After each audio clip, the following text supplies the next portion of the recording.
കർത്താവിൻ്റെ പരിശുദ്ധമായ നാമം വാഴ്ത്തപ്പെടുമാറാകട്ടെ. അനുഗ്രഹിക്കപ്പെട്ട ഈ നല്ല പ്രഭാതത്തിനായിട്ട് കർത്താവിന് സ്തോത്രം ചെയ്യുന്നു. ഈ ഒരു പ്രഭാതം കൂടെ കണ്ട് കർത്താവിനെ സ്തുതിപ്പാൻ ദൈവം ഇടവരുത്തിയ കർത്താവിൻ്റെ മഹാകരുണയെ ഓർത്ത് ഈ പ്രഭാതത്തിൽ നന്ദി നിറഞ്ഞ ഹൃദയത്തോടെ ദൈവത്തെ സ്തുതിക്കുകയും വാഴ്ത്തുകയും ചെയ്യുന്നു.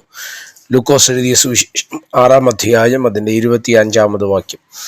ഇപ്പോൾ തൃപ്തന്മാരായ നിങ്ങൾക്ക് അയ്യോ കഷ്ടം, നിങ്ങൾ വിശക്കും.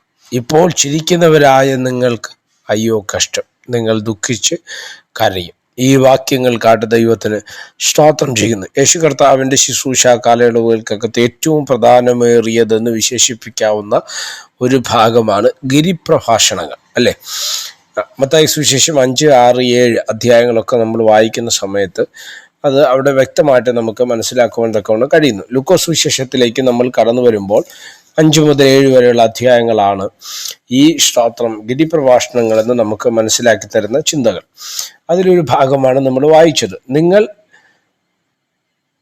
തൃപ്തന്മാരായ നിങ്ങൾക്ക് അയ്യോ കഷ്ടം, നിങ്ങൾക്ക് വിശക്കും. ഇപ്പോൾ ചിരിക്കുന്നവരായ നിങ്ങൾക്ക് അയ്യോ കഷ്ടം, നിങ്ങൾ ദുഃഖിച്ച് കരയും. 2ാമത്തെ ഭാഗത്തിലേക്ക് നിങ്ങളുടെ ശ്രദ്ധയെത്തിരി. ഇപ്പോൾ ചിരിക്കുന്നവർ, ആരാണ് ഇപ്പോൾ ചിരിക്കുന്നവർ?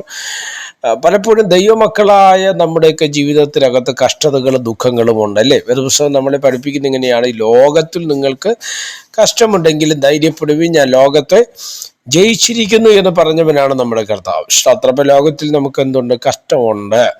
അതുകൊണ്ടാണ് ബൈബിൾ പറയുന്നത്, ഇപ്പോൾ ദുഃഖിച്ചിരിക്കുന്നവരായ നിങ്ങൾ ഭാഗ്യവാന്മാർക്ക് നിങ്ങൾക്ക് എന്തുണ്ടാകും? സന്തോഷമുണ്ടാകുമെന്ന് മത്തായി സുവിശേഷത്തിൽ വിളിച്ചു പറയുകയാണ്.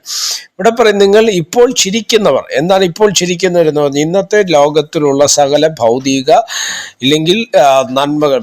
നന്മകൾ ഇല്ലെങ്കിൽ സുഖലോലുപതകൾ അനുഭവിച്ച് സന്തോഷത്തോടെ സമാധാനത്തോടെ ഈ ലോകത്തിൽ അവർക്ക് കിട്ടാവുന്നതിൽ വെച്ച് ഏറ്റവും വലിയ സന്തോഷത്തിൻ്റെ പരിപൂർണത പ്രാപിച്ചുകൊണ്ട് മുന്നോട്ട് പോകുന്ന അനേകം വ്യക്തികളെ നമുക്ക് കാണുവാൻ തക്കവണ്ണം കഴിയും. ഇവരൊക്കെയും നിത്യതയോടടുക്കുമ്പോൾ, ദൈവരാജ്യത്തോടടുക്കുമ്പോൾ ദുഃഖിക്കേണ്ടതായിട്ട് വരും എന്നുള്ളതും വസ്തുതയാണ്. അങ്ങനെയെങ്കിൽ ആ തിരുവചനമാണ് ആഴം. ഇപ്പോൾ ചിരിക്കുന്നവരായ നിങ്ങൾക്ക് അയ്യോ കഷ്ടം, നിങ്ങൾ ദുഃഖിച്ച് കരയും, ഇല്ലെങ്കിൽ നിങ്ങൾ ഭാരപ്പെടും, നിങ്ങൾ ബുദ്ധിമുട്ടേണ്ടി വരും. കാരണം ഇപ്പോൾ നിങ്ങൾ ചിരിക്കുകയാണ്, എന്നാൽ ഇന്ന് ഭാരപ്പെടുന്ന, ഇന്ന് വേദനിക്കുന്ന, ഇന്ന് ഞെരുങ്ങുന്ന, ഇന്ന് നിലവിളിക്കേണ്ടി വരുന്ന, ഇന്ന് തലകുനിക്കേണ്ടി വരുന്ന അവസ്ഥകൾ ജീവിതത്തിനകത്തുണ്ടെങ്കിൽ നാളുകളിൽ നിന്റെ ഹൃദയത്തെ ആനന്ദം കൊണ്ട് നിറപ്പാൻ, സന്തോഷം കൊണ്ട് പരിപ്രാപ്തിയിലേക്ക് അല്ലെങ്കിൽ പരിപൂർണതയിലെത്തിപ്പാൻ കഴിയുന്ന ഒരു ദൈവം നമുക്ക് വേണ്ടി ഉയരത്തിലുണ്ട്. അതുകൊണ്ട് ആ ദൈവിക സന്തോഷത്തിനകത്ത് ജീവിപ്പാൻ കർത്താവ് നമുക്ക് കൃപ നൽകട്ടെ. പ്രാർത്ഥിക്കാം. പരിശുദ്ധനായ ദൈവമേ, സ്വർഗീയ നല്ല പിതാവ്, ഈ സന്ദേശത്തിലൂടെ നന്ദിയോടെ കർത്താവിന് സ്തോത്രം ചെയ്യുന്ന ഈ സന്ദേശം കേൾക്കുന്ന എല്ലാ പ്രിയപ്പെട്ടവരെ തൃക്കരങ്ങൾ തരുന്ന അവിടുന്ന് ചെറുകടയിൽ മറച്ചാട്ട് മഹത്വം അങ്ങേക്ക്. യേശു കർത്താവിൻ്റെ നാമത്തിൽ പ്രാർത്ഥനകളെ കേൾക്കണം. സ്വർഗീയ നല്ല പിതാവേ, ആമേൻ. എല്ലാവരെയും ദൈവം അനുഗ്രഹിക്കട്ടെ.